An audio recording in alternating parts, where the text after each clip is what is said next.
Good morning students. देखिए इस video में हम एनसीईआरटी का क्वेश्चन 4.23 करेंगे। तो क्वेश्चन जो 4.23 है 23rd क्वेश्चन जो है magnetic effect of current chapter से इंपॉर्टेंट क्वेश्चन है। बच्चे इसमें थोड़ा सा कन्फ्यूजन की स्टेट है तो कंफ्यूज हो जाते हैं। वो सॉल्यूशन देख के सोल्व तो कर लेते हैं पर वो रटिफिकेशन वाला सॉल्यूशन होता है। तो मैं कोशिश करूँगा आपको समझा सकूँ।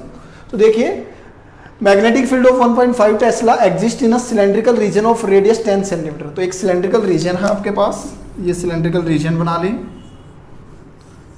इस सिलेंड्रिकल रीजन की जो रेडियस है वो 10 सेंटीमीटर है।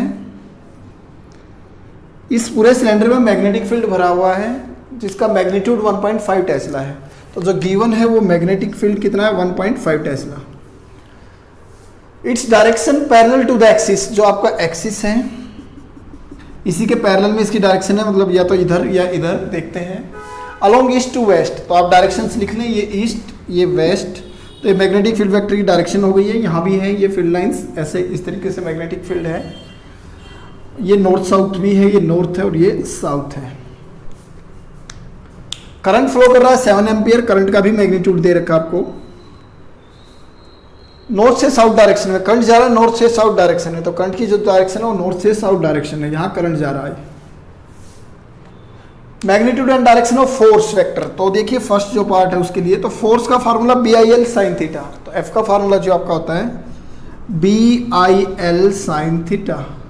इसमें से क्या आपको गिवन है, क्या आपको गिवन नहीं है, क्या आपको फाइंड करना है। तो अगर आप स्टेटमेंट लिखें वहाँ से क्या गिवन नहीं है, B गिवन है, I गिवन, आपको लेंथ पता करनी है। तो आप क्वेश्चन को थोड़ा प्रैक्टिकली सोचिए। एक सिलेंड्रिकल रीजन है इस तरीके से, उसके अंदर मैग्नेटिक फील्ड सिलेंडर के अलोंग इस डायरेक्शन में है, ये वाली डायरेक्शन में मैग्नेटिक फील्ड है। इधर एक कंडक्टर है जो कि मैग्नेटिक फील्ड से पास हो रहा है, यानी कि सिलेंडर के अंदर से पास हो रहा है। फर्स्ट जो क्वेश्चन है उसमें वायर इंटरसेक्ट द एक्सिस, जो वायर है वो एक्सिस को इंटरसेक्ट कर रही है।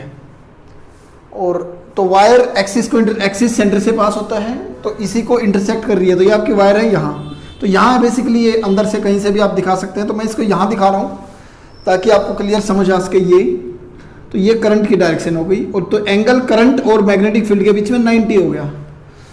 तो IL वेक्टर जो करंट एलिमेंट वेक्टर है और फील्ड वेक्टर के बीच में एंगल क्या हो गया 90। तो फर्स्ट में थीटा 90 है। लेंथ, तो कंडक्टर की वो लेंथ जो मैग्नेटिक फील्ड के अंदर प्रेजेंट है। तो कंडक्टर तो लेंथ ही है, वैसे तो यहाँ भी है और यहाँ भी है, पर ये वाली लेंथ इफेक्टिव नहीं होगी क्योंकि फोर्स उसी लेंथ के ऊपर लगेगी जो फील्ड के अंदर है। तो वो सेंटर एक्सिस को कट करते हुए जा रहा है, तो इसका मतलब सेंटर से पास हो रहा है। तो ये जो डायमीटर है वही उसकी क्या होगी लेंथ। तो जो लेंथ का क्वेश्चन है वो क्या होगा 2R, 2 into radius, 2 into 10 centimetre. तो सेंटीमीटर को मीटर में बदल लिया तो 2 इंटू 10⁻⁻1 मीटर आपकी लेंथ आ गई है। तो आपके पास सारी चीज़ें मौजूद हैं, B मौजूद है, I मौजूद है, L है, थीटा है। तो you will substitute and get the answer. Clear है। सेकंड पार्ट देखिए आप, B part. Wire is turn from north south to north east north west direction. तो वायर की जो डायरेक्शन नॉर्थ साउथ से अब टर्न होके वायर यहाँ से वायर इधर चली गई है north east, means 45 degree angle पर। इधर भी 45 आप कह सकते हैं। और नॉर्थ, तो ये नॉर्थ ईस्ट हो गया, नॉर्थ वेस्ट हो गया। तो आप समझिए अब सिलेंडर के अंदर इफेक्टिव लेंथ ये है, इतनी लेंथ सिलेंडर के अंदर है। तो अब आप यहाँ से देखें तो ये राइट एंगल ट्राइंगल आपकी हो जाती है। क्लियर है। तो राइट एंगल ट्राइंगल में आप इसको कैसे निकालेंगे, ये हाइपोटेन्यूज है।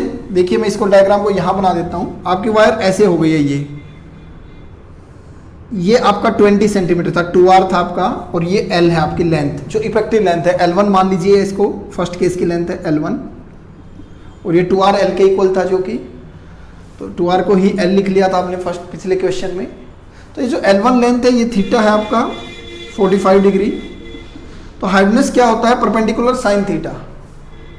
देखिए परपेंडिकुलर बाई हाइपोटेन्यूज है साइन थीटा, तो hypotenuse will be perpendicular by sine theta, sorry. तो हाइपोटेन्यूज यहाँ पर आपका L1 है जो कि हो जाएगा perpendicular 2R by sine theta, 2R या L। तो आपके यहाँ पर जो L2 लेंथ आएगी that will be 2R by sine theta. आप ये डायग्राम बना के दिखा सकते हैं। क्लियर है। क्योंकि एंगल यहाँ 45 था तो इसलिए कोरस्पोंडिंगली यहाँ भी 45 आ गया है। तो अब इस क्वेश्चन में कुछ रहा नहीं है, परपेंडिकुलर आपके पास हाइपोटेन्यूज आ गई है। थीटा क्या है 45 डिग्री, तो अब आप देखें यहाँ पर जो F हो गया है, F2 सेकंड क्वेश्चन की जो फोर्स है, तो सिर्फ लेंथ अलग थी, बाकी चीज़ें सेम थी, एंगल अलग था, θ2 लिख लें या तो इसको। तो ये नोटेशन तो आपके ऊपर है, आप कैसे लगाएंगे। तो फोर्स निकालनी है इस बार, तो फोर्स का formula F B, magnetic field आपकी 1.5 Tesla, current 7, length L2 2R by sine theta into sine theta. तो साइन थीटा से साइन थीटा कैंसिल आउट हो जाएगा, तो यही वाला आंसर बच गया जो पिछला था, वही B I और 2R क्या था L। तो फर्स्ट पार्ट जैसा ही आंसर आएगा। यहाँ पर हमारा कुछ पेंडिंग रह गया, हमने मैग्नीट्यूड तो बता दिया, दोनों क्वेश्चन में फोर्स की डायरेक्शन नहीं बताई है। तो फोर्स की डायरेक्शन बताने के लिए या तो फ्लेमिंग लेफ्ट हैंड रूल लगाएं या क्रॉस प्रोडक्ट का रूल लगाएं। तो देखते हैं फ्लेमिंग लेफ्ट हैंड रूल से। देखिए फर्स्ट क्वेश्चन में मैग्नेटिक फील्ड डाउनवर्ड था vertically, north to south direction, और जो magnetic field sorry east to west था ये, और करंट नॉर्थ टू साउथ था। तो ये थंब कहाँ जा रहा है, अंदर।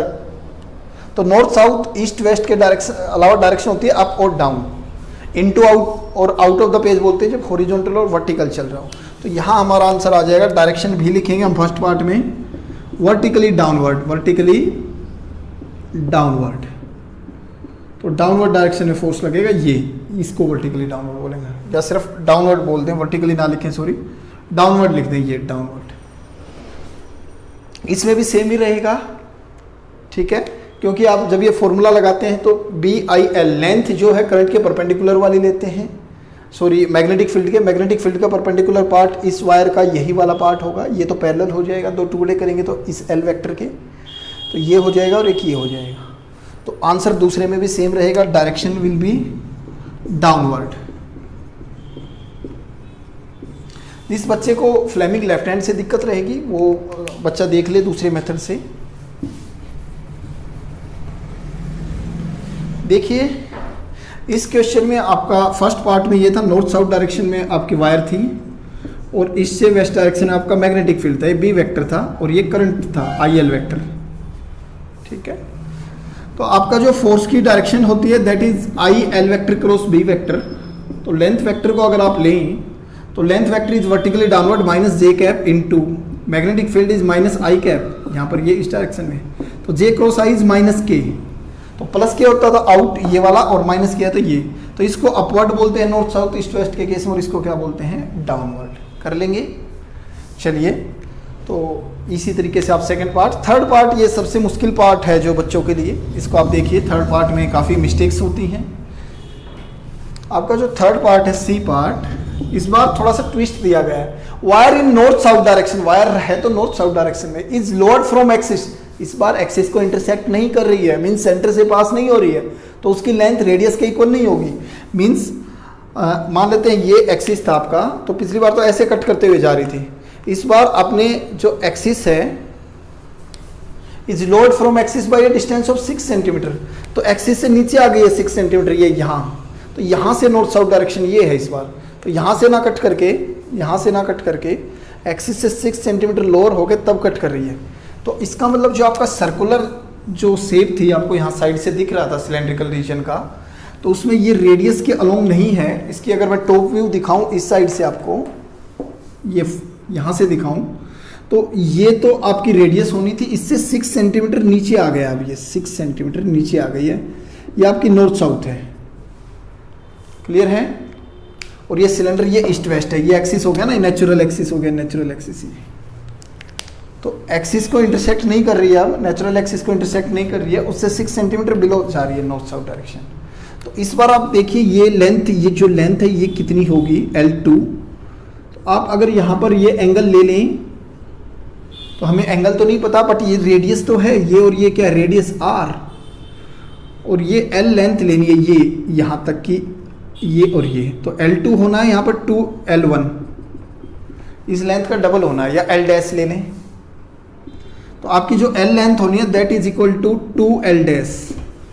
तो ये 6 है और ये 8 10 है, तो पाइथागोरस लगा के L डैश क्या आ जाएगा 8 सेंटीमीटर, तो आपकी लेंथ जो हो जाएगी वो 16 सेंटीमीटर हो जाएगी बेसिकली नॉर्थ साउथ डायरेक्शन में। नहीं समझे, एक बार और मैं कोशिश करता हूँ। इस बार हम सिलेंडर को यहाँ की बजाय ऐसे देख रहे हैं थोड़ा सा, तो ये सिलेंडर है, सिलेंडर का एक्सिस ये है नेचुरल एक्सिस, यहाँ मैग्नेटिक फील्ड की डायरेक्शन है, आपकी नॉर्थ साउथ डायरेक्शन ये है, ये सारी नॉर्थ साउथ डायरेक्शन है ये। तो इस केस में इस बार आपका जो वायर थी वो 6 सेंटीमीटर एक्सिस से नीचे आ गई है, 6 सेंटीमीटर नीचे से, तो यहाँ से पास ना होगी, यहाँ से पास हो रही है। तो जो इफेक्टिव लेंथ है जो फील्ड के अंदर है, जो सर्कुलर एरिया से पास हो रही है, वो ये लेंथ है। तो यहाँ पर ये आपकी रेडियस होगी, ये 6 सेंटीमीटर, रेडियस 10 सेंटीमीटर है। तो आप सोल्व करके इसको 8 सेंटीमीटर लिख के दिखा सकते हैं। एक बार करके दिखाएं इसको एल डैश को। तो एल डैश को आप लिख सकते हैं 2r² माइनस दिस 6² या 10² minus 6² that is equal to 16 centimetre. तो अब आपका कोई दिक्कत नहीं होगी। F is equal to BIL sine theta. तो मैग्नेटिक फील्ड क्या होगा बताइए आप? 0.15 टेस्ला, करंट 7, लेंथ 16 सेंटीमीटर को 10⁻², साइन है तो नॉर्थ साउथ डायरेक्शन ही, तो 90 डिग्री है। तो क्योंकि करंट की डायरेक्शन नॉर्थ साउथ ही है, फील्ड की डायरेक्शन वही ईस्ट टू वेस्ट है, तो आंसर फोर्स का डायरेक्शन का वही आएगा, डाउनवर्ड। तो आंसर क्या आएगा? डाउनवर्ड। तो आई होप कर लेंगे आप। यही पार्ट मुश्किल था, ये 16 कैसे आया, तो मैंने कोशिश की आपको ये समझ आ गया होगा। तो उम्मीद है ये टॉपिक आपको क्लियर हो गया होगा। Thank you very much students.